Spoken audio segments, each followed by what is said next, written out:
Hello, I'm Ron Melnick, the current chairperson of the International Commission on the Biological Effects of Electromagnetic Fields, which is also known as ICBE-EMF.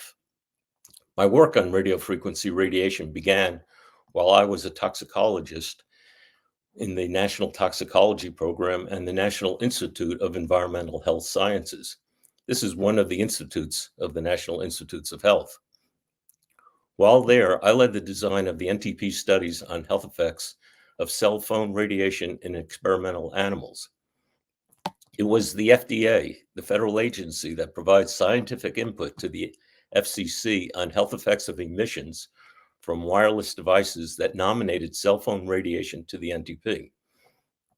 You see, the FDA was concerned that existing exposure limits our guidelines are based on protection from acute injury from health effects of radiofrequency radiation exposure, and they may not be protective against any non-thermal effects from chronic exposures. Well, among the several adverse effects observed in the NTP study was the finding of carcinogenicity in rats. Yet, in some unexpected reasons, the FDA never acted on the results from the studies they requested. In 2011, I was an invited participant to the evaluation of radiofrequency radiation by the International Agency for Research on Cancer, IARC, which is part of the World Health Organization. Based largely on evidence from studies in humans, IARC classified radiofrequency radiation as a possible human carcinogen. Now, if the animal data had been available at that time, the classification would likely have been probable human carcinogen.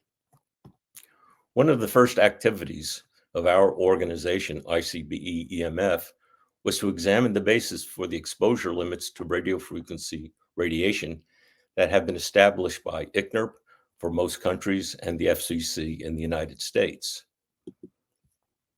Exposure limits were set by those groups in the 1990s for short-term and chronic exposures and then reaffirmed in 2020. However, we reported that those exposure limits were based on unstated assumptions of safety that we showed lacked validity. For example, those limits were based on short-term studies conducted in the 1980s in which small numbers of monkeys and rats were exposed to various levels of RF radiation for an hour or less and evaluated for only a single behavioral effect. Thus, those limits clearly do not address consequences of long-term exposures, and they do not address the multitude of adverse effects that have been reported over the past 25 years at exposures below the threshold level that was derived from those short-term studies. These effects included carcinogenicity, sperm damage, heart disease, neurotoxicity, and genetic alterations. Also, these exposure limits were not based on methodologies used for more than 40 years by public health agencies to set health protective exposure limits to hazardous agents. Clearly, an evidence-based framework for protecting human health and the environment from radiofrequency radiation is needed.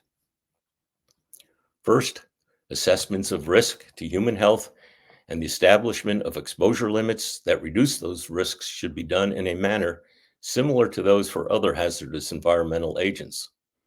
Also, risk determination should take into account individual differences in sensitivity and susceptibility to radiofrequency radiation, such as for children whose developing organs are more susceptible to adverse effects of environmental agents. Second, until health protective exposure limits are established, precautionary measures must be implemented, including health agencies should inform the public of potential health risks from exposure to radiofrequency radiation and promote exposure reduction strategies.